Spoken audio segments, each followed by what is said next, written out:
नमस्कार, मैं हूं आचार्य विक्रमादित्य। आप हमारे इस चैनल पे हमारे साथ बहुत दिनों से लगातार जुड़े हुए हैं और हम प्रयास कर रहे हैं कि भारतीय संस्कृति के संबंध में विभिन्न जो रहस्य की बातें हैं वो आपके समक्ष समय समय पर उपस्थित करते रहे हैं। आज हम उपस्थित हैं मकर राशि वालों के लिए एक बहुत बढ़िया समय आने वाला है। मकर राशि वालों, शनि होने वाले हैं अस्त। 30 तारीख से जनवरी से शनि हो जाएंगे अस्त। आपकी चल रही है 7.5। आपके 7.5 में अंतिम पड़ाव पर शनि पहुंच गए हैं।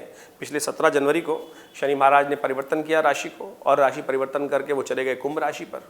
वैसे तो शनि आपकी राशि में आकर स्वयं लग्नेश हो जाते हैं, योग कारक हो जाते हैं। विशेष तौर पर जब लग्नेश हो गए तो योग कारक भी मान लिए जाते हैं। लग्नेश ग्रह कभी अशुभ नहीं होता है, लेकिन बहुत सारे लोगों ने इस बात पर भ्रांति उत्पन्न हो जाती है कि जब शुभ हो गए तो शनि का प्रभाव भी शुभ हो गया। हाँ, बिल्कुल शनि का प्रभाव शुभ हो गया आपकी जन्मपत्री के अनुसार से, लेकिन गोचर के प्रभाव के अनुसार से शनि का जो गोचर 7.5 वाला होता है वो कभी शुभ नहीं होता।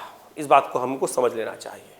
ज्योतिष शास्त्र में जब पढ़ाया जाता है तो इस बात को समझाया जाता है कि शनि की 7.5 में कभी भी भाग्योदय का समय भी आ रहा हो तो बहुत रोक कर बोलो, अपनी जबान को कंट्रोल करके बोलो, नहीं तो भविष्यवाणी गलत हो सकती है। तो वही समझाते हुए हम आपको बताने का प्रयास कर रहे हैं कि आपके लिए मकर राशि वालों एक समय आ रहा है 7.5 में चलते हुए भी शनि परिवर्तन होकर। ये 35 दिन का समय आपके लिए बहुत जबरदस्त रहेगा। देखिए, शनि आपके अभी 17 जनवरी को बदलकर कहाँ चले गए? द्वितीय भाव में चले गए। अभी लग्न पर चल रहे थे, आपके मेन राशि के मुख्य भाव पे चल रहे थे। अब पैरों में जाती हुई फंसाती है। वैसे तो कहा जाता है कि पैरों में जाती हुई 7.5 जो होती है कुछ ना कुछ दे के जाती है। ये भ्रांति, ये जन प्रचलित बातें हैं, लेकिन आप समझें ज्योतिषीय गणनाओं के अनुसार से आपके धन भाव में इस वक्त शनि का जो गोचर हुआ है वो आप पर लोन चढ़ा सकता है।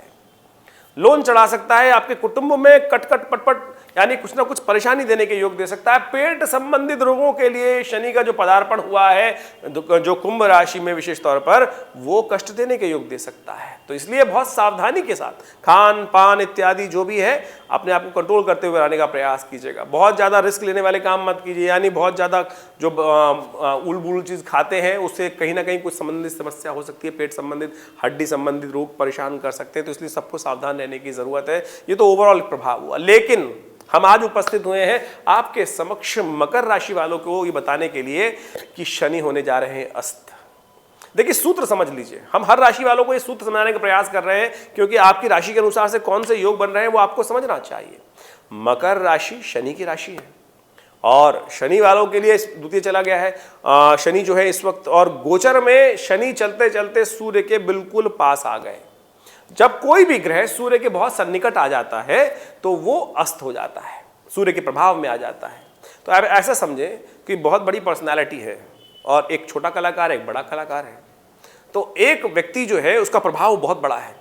जब वो, वैसे आप सबके सब अपने घर में बहुत बढ़िया तरीके से प्रभाव करते हैं, लेकिन जैसे ही किसी बड़े व्यक्ति के संपर्क में जाते हैं तो उसके ओरा के अंदर जाकर आपका ओरा छोटा हो जाता है, आपका प्रभाव कम हो जाता है, वहाँ छोटा लगने लगते हैं आप, आपका जो प्रभाव है वो क्षीण हो जाता है। यही प्रभाव है कि सूर्य के पास आने पर जो कोई भी ग्रह क्षीण हो जाता है। आमतौर पर आपने समस्त ग्रह देखे होंगे कि कभी बुध अस्त हो जाता है, कभी शुक्र अस्त हो जाता है, कभी विभिन्न बृहस्पति अस्त हो जाते हैं।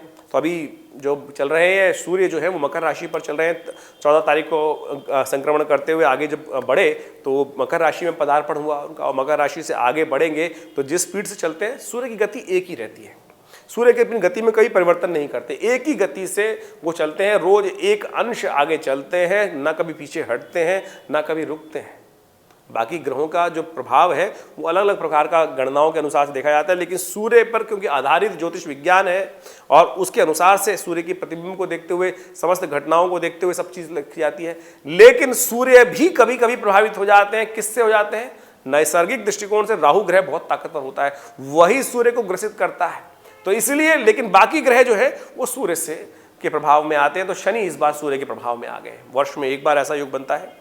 तो जब शनि अस्त हो जाते हैं तो इस बार शनि का जो अस्त होने का समय आया है इस वर्ष में, वो आया है 30 तारीख से लेकर 5 मार्च तक का। 5 मार्च को शाम को 6 बजे के आसपास तक शनि महाराज अस्त रहेंगे। तो मैं कहूँगा आपके लिए बहुत अच्छा समय है।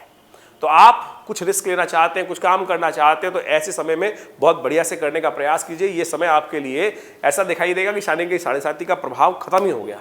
आपको ऐसा लग सकता है बिल्कुल। तो कोई बड़ा काम करना है, कोई चीज़ करना है तो इस समय को आप यूटिलाइज कर सकते हैं, लेकिन फिर भी हम कहेंगे सावधानी के साथ। अल्टीमेटली ग्रह अस्त हुआ है लेकिन है तो वहीं पर, गायब हो गया है।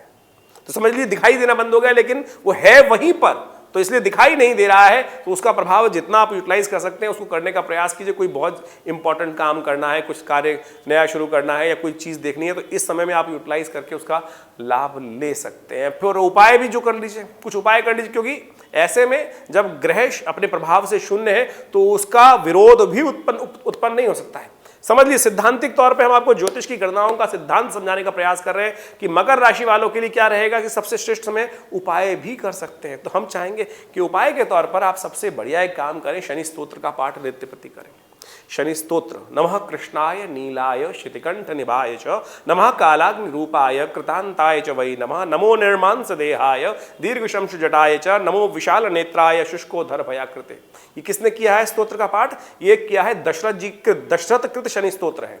कहा जाता है कि देवासुर संग्राम में जाने से पहले जब रास्ते में दशरथ जी कैकेयी के साथ देवासुर संग्राम में जा रहे थे तो रास्ते में शनि महाराज पड़े।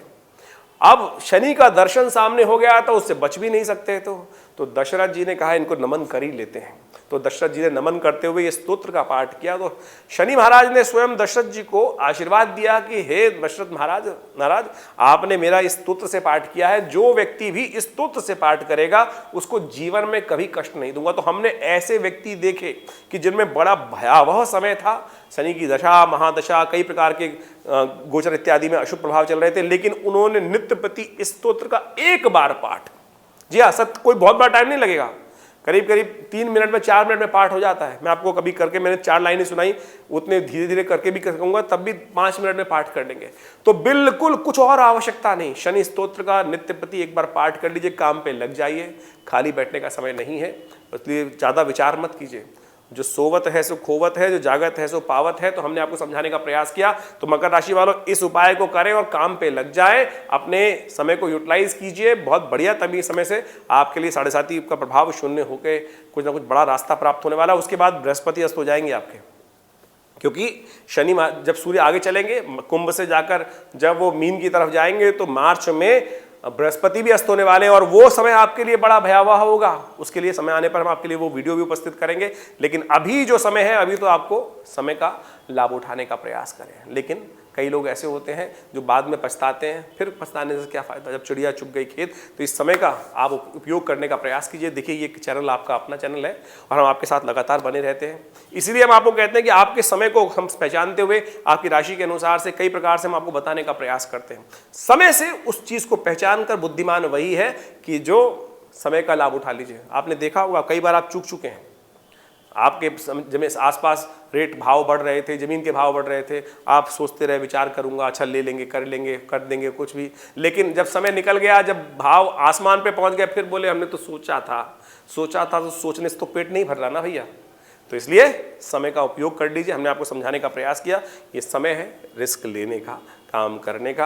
अभी शनि महाराज आप पर दुष्प्रभाव नहीं उत्पन्न करेंगे। तो ऐसे समय में बुद्धिमानी के साथ यदि आप काम करेंगे तो बहुत आगे आने वाले समय में अपने कष्टों को दूर कर सकते हैं। कोशिश करें, इन उपायों को करने का प्रयास करें। यदि आपके मन में कोई प्रश्न चल रहा है तो नीचे नंबर स्क्रॉल चल रहे हैं, उन पर आप अपने परेशानी को, अपनी समस्या को, अपने जो भी शंका समाधान है उसको करने के लिए व्हाट्सएप के थ्रू मैसेज भेज सकते हैं। हम प्रयास करेंगे कि आपके जितने भी मैसेज आएँ उन सबको बहुत जल्द उनका निदान के तौर पर कुछ ना कुछ उपाय अवश्य भेजने का प्रयास करेंगे और आप उन उपायों को करके जीवन में लाभ ले सकते हैं। देखिए, बहुत सारे लोग हमारे साथ इस चैनल पर जुड़े हुए हैं, उन सबके प्रश्न आते हैं, हम प्रयास करते हैं कि सबको समाधान दें। और उसके बाद भी रविवार को विवेकानंद योगाश्रम दिल्ली में बहुत बड़े यज्ञ का आयोजन किया जाता है। आप भी उस यज्ञ में सम्मिलित हो सकते हैं। और आने वाले समय में एक बहुत बड़ा हम यज्ञ करने वाले हैं, रुद्राभिषेक महायज्ञ। शिवरात्रि के अवसर पर 18 फरवरी को पार्थिव शिवलिंग भगवान का निर्माण कर जितने भी लोग आएंगे सब 108 शिवलिंग का निर्माण करेंगे और भगवान शिव का पार्थिव पूजन करेंगे। बड़ी सुंदर शिवरात्रि का महापर्व रहेगा। तो ऐसे में कोशिश ये करें, प्रयास ये करें, आप सब भी उस महायज्ञ में सम्मिलित हों और अपने श्रद्धा के सुमन भगवान के श्री चरणों में उपस्थित करें। आपकी मनोकामना सिद्धि का रास्ता अवश्य बनेगा। भगवान आपके जीवन में कल्याण करें। नमस्कार।